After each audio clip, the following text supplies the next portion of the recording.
चलिए आज हम लोग साबुन और अपमार्जक के बारे में पढ़ते हैं, वर्णन करते हैं। पहले उच्च बसीय सोडियम या पोटेशियम के कार्बोक्सिलिक अम्लों के लवण साबुन कहलाते हैं। सही बात है। देखिए उच्च बसीय है, बहुत लंबी श्रृंखला भी इसकी होती है।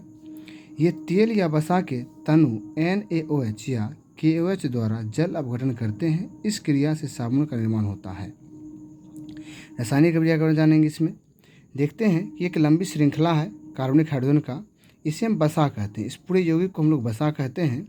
ये वाले भाग प्लस होते हैं और ये वाले भाग माइनस होते हैं और इसका क्षार से भी किया जाता है इसमें, जिसे क्षार NaOH है। इसमें प्लस वाले भाग माइनस से, माइनस वाले भाग प्लस से भी करते हैं। लोग पढ़े भी हैं प्रतिस्थापन विक्रिया में इस बारे में। जैसे कि यहाँ देख रहे हैं आप लोग CH2 और OH ये दोनों यौगिक बन करके ग्लिसरॉल का निर्माण कर रहा है और बाकी C OC17 जो बचे हुए हैं, C OC17 जो बचे हुए हैं और H35 ये अभिक्रिया सोडियम से करके सोडियम एस्टीरेट बना रहा है। इसी सोडियम एस्टीरेट को हम लोग साबुन कहते हैं।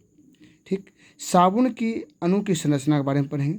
साबुन के बसा वाले भाग, जो बसा वाले भाग हैं, ये वाले भाग जो बसा वाले भाग हैं, इसमें ये वाले भाग जो बचे हुए, ये वाले भाग, ये बसा वाले भाग जो हैं जल विरोधी होते हैं, मतलब ये जल से दूर भागते हैं और बसा के से नहीं होते हैं।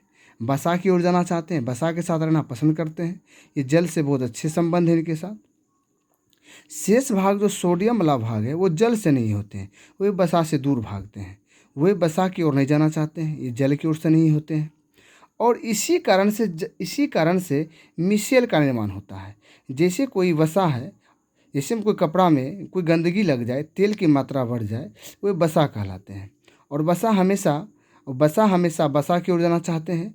तो ये जो भाग देख रहे हैं आप, ये जो साबुन के जो भाग हैं, जो साबुन के जो भाग देख रहे हैं, ये साबुन के जो भाग हैं, ये हमेशा इसमें जो बसा की मात्रा है वो बसा की ओर जाएगा और बाकी जो सोडियम जो है ये बसा से नहीं है, ये जल से नहीं है, जल की ओर भागेंगे। तो जैसे हम कपड़ा जल में भिगोते हैं तो उसमें पाया जाने वाला बसा वाले भाग बसा की ओर आना पसंद करते हैं और जो जल विरोधी हैं, जो बसा विरोधी हैं, वो बसा से दूर जाना चाहते हैं, अर्थात वो जल से नहीं है। जैसे सोडियम जल से नहीं है, जल से दूर, जल में है और बसा से दूर जा रहे हैं, और जो बसा से नहीं है बसा की ओर आ रहे हैं। जैसे तेल देखिए बसा का केंद्र है ये।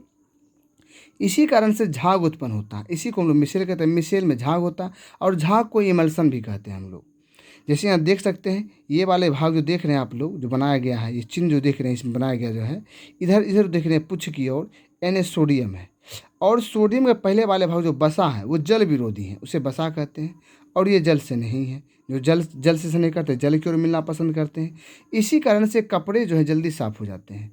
कपड़े में यदि कोई गंदगी लगा, बसा लगा है, तो उसे क्या करते हैं, ये पकड़ लेते हैं, जकड़ के साफ़ कर देते हैं और कपड़ा हमारी सफाई हो जाती है। अब हम लोग पढ़ेंगे थोड़ा अपमार्जक के बारे में।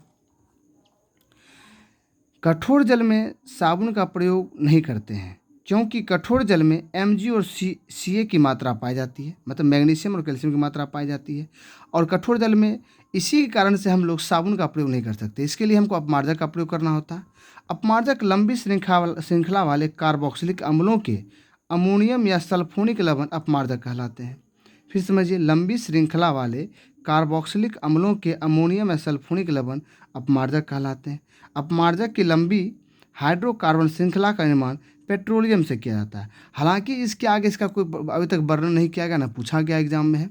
सिर्फ यहीं तक पूछा जाएगा अपमार्जक क्या है, इसके उपयोग क्या है और इसका कहाँ उपयोग करते हैं। इसका उपयोग कठोर जल में किया जाता है और इसे सफाई के लिए सर्वोत्तम माना जाता है। और सल्फोनिक लवण का ये सूत्र है C18H29NaO3S। बस, धन्यवाद। पढ़े लिखे